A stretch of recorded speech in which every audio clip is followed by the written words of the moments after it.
Greetings, Alafia at Cabo. Welcome in, everyone. This is Daughters of the Sacred Mothers podcast. I am your host, Iyalode Oshun Remy, and I would like to say welcome in. Thank you for being here with us. On our last episode, we talked about what it means to heal with our ancestors. And on this episode, we are going to be diving a little bit deeper into what ancestral trauma is and how we work through that. So, before we get started, I always like to start off with a little prayer just to kind of cleanse the air and open up the room. So, I am going to start, and if you could take a brief moment, just take some deep breaths and breathe in and breathe out as we start this episode. Ancestors known and unknown, named and unnamed, those whose blood runs through our veins, and those whose prayers made our survival possible. We call you in gently, sacred mothers, grandmothers, great grandmothers, midwives, farmers, and healers. Stand with us now. May this conversation be guided, protected, and rooted in truth. May what needs to be released be laid down, and may what needs to be remembered rise. Ashe, Ashe. Thank you all again for joining us. And like I said, the topic is about what is ancestral karma. And what I want to start off with is what it isn't. Okay, so ancestral trauma isn't just a memory of the past, right? It's the way the past learned how to survive and taught the body how to respond. Let's think about that for a minute. It's how it survived and how it taught the body how to respond. When we think about trauma, we are thinking about things that are passed down through parenting styles rooted in survival, or family behaviors and beliefs, or cultural conditioning. Many of us were raised by people who loved us deeply but still need healing themselves. I had a conversation not too long ago with my mother in regards to my grandmother. At one point, my mother had to, leave us with my grandmother. And in doing that, it brought on a lot of trauma in my life. And one of the reasons was because my grandmother was a very fair-skinned woman. So her father could pass for white. And when she was very young, he ended up leaving and going and proclaiming himself white, leaving her with my great grandmother. And so when I went to stay with my grandmother, it was my grandmother, my grandfather, my father, and my uncles who were raising me. And my grandmother wouldn't allow the relationship between myself and my father to grow. She would always stop him from, spending time with me or loving me or just being that father to me. And that brought about some issues between my father and my grandmother, but it also stopped me from getting what she wasn't able to get from her father. And so I had to learn how to live in that conditioning, right? And for the longest, I didn't understand why she did that or why she wouldn't allow him to love on me and do the things that he wanted to do. And I know it bothered him. I remember how he would look or the things that he would, say to her that would cause an argument between the two of them. And so as time went on, I had to put myself in her mind to kind of understand what that was. And now, not only did she try to stop the relationship that me and my father had, she already had some ill feeling towards my mother, whatever those issues may have been. So it was a collective of the two between my mother and father where she lashed out at me. And so she would say hurtful things to me. Her words were very harsh to me. They were not loving words, right? And I carried that pain. I didn't know what to do with it. I didn't know how to deal with it. And one thing I know is now is that that pain was not mine to carry. And if I really can be honest, it was hers. And this is what happens when we think that we have to fix something within ourselves that was not necessarily ours, right? Because there are some things that were already in existence before we were born. This is something that lived before me. This is something that I had no control over. So I want you all to think about this.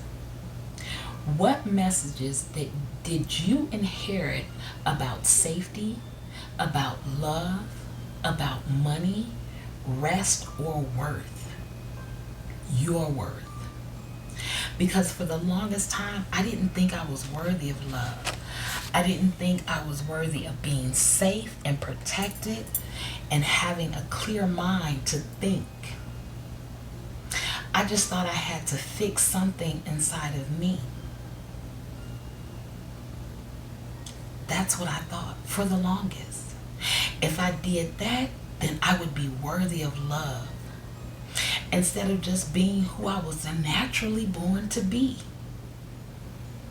This was just one of the ancestral traumatic experiences that I had to work through. There were many, many more. But I had to go deep down within myself. I had to go and find out, how can I heal this part of me? It took a lot out of me, but it also gave me a lot. I gained a lot of wisdom and understanding as I was healing through the hurt and the trauma and the pain. I know that sometimes we're ready to give up, but I understood that giving up was not an option for me.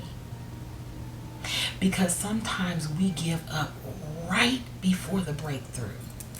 Right when that breakthrough is literally around the corner, we give up. I encourage you to push forward. If this is you, I encourage you to keep going. In order to release all that old trauma, the beliefs, the parenting styles that are rooted in survival, everything that has to do with your healing, everything that has caused you to be stagnant in your growth, push forward. I am so passionate about healing and not carrying on trauma experiences to our children. There are so many of us struggling because we wanted to know why we were treated the way we were.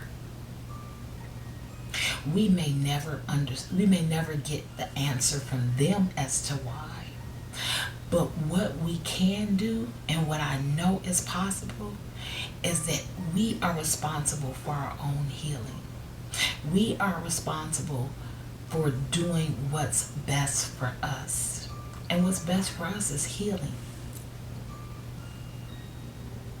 We have to do it. There is no other way around it. In order to do that, we must take the time to love on ourselves and heal ourselves and learn to love in a totally different way. You see, love speaks in the stillest and quietest voices, in ways that we never expected to show up. But we have to, in order to receive that love, we have to work on it. We have to work on it so that once we receive that love from ourselves and that healing from ourselves, we can release it back into the world. I want you to accept that you are loved and you are loved and that you are the best you can be. See, one thing I do know is that your ancestors are rooting on you.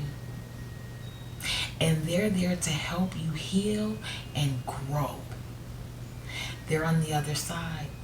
They can see clearly now. They can see where they needed to heal. They can see where their parents needed to heal. They can see it all. So they're there encouraging you and wanting you to get it together.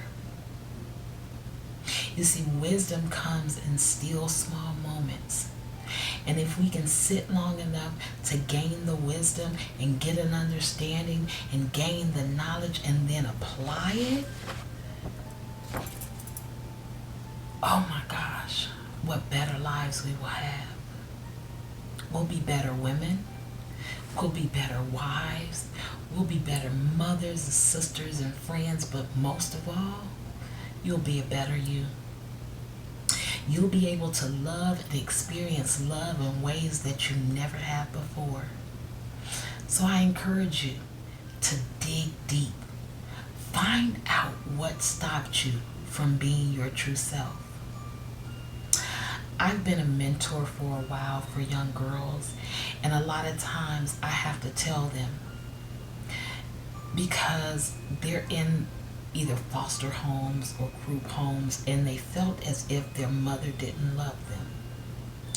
And what I tell them is this: your mother is your mother, and she loves you unconditionally. But what I want you to think about, and what I ask them to think about, is what happened in her life. Because we know hurting people hurt people. Where in your mother's life or in your grandmother's life or in whomever's life that hurt you, where were they hurt? Maybe they felt like they weren't capable of giving you the love that you deserved. But one thing I do know is that you're worthy of love. See, we have this saying in our community, what happened in this home stays in this home. And that's not good. Sometimes what happened in the home is so traumatizing that we need outside help in order to heal. And I know that you can heal. Find somebody you can trust. Find a mentor. Find somebody that you can talk to that can help you heal past your pain or your trauma. And even if you can't, get into your prayer closet. Get in tune with yourself. Get in tune with your ancestors. And get the healing you need for yourself.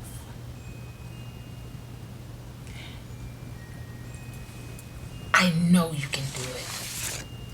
I know it is there waiting for you. And what I've learned is that ancestral trauma is not something we inherit to suffer with. It's something we inherit so that it can finally be healed. Think about that. It is something that you can heal. I want you to know that you are loved no matter what. Search deep within yourself and bring about a change that will live for generations to come. I thank you for listening. I thank you for being here and being open to the process. I want to leave you with a prayer. And in this prayer, I want you to slowly return to your awareness, to your body, to take a deep breath and say with me, I am supported, I am protected, I am not alone. Ancestors, thank you. Sacred mothers, thank you. May what was healed today ripple forward. May what was released rest in peace. Ashe. And if there's anything that resonated with you during this episode, I pray that you continue this process and continue to heal and grow. You can always find us back here at Daughters of the Sacred Mothers once a week as we break down what is healing and what is healing with our ancestors, because that is where our healing starts. I love you.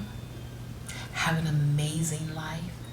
And I will meet you back here next Tuesday for another episode of Daughters of the Sacred Mothers. Have a good day.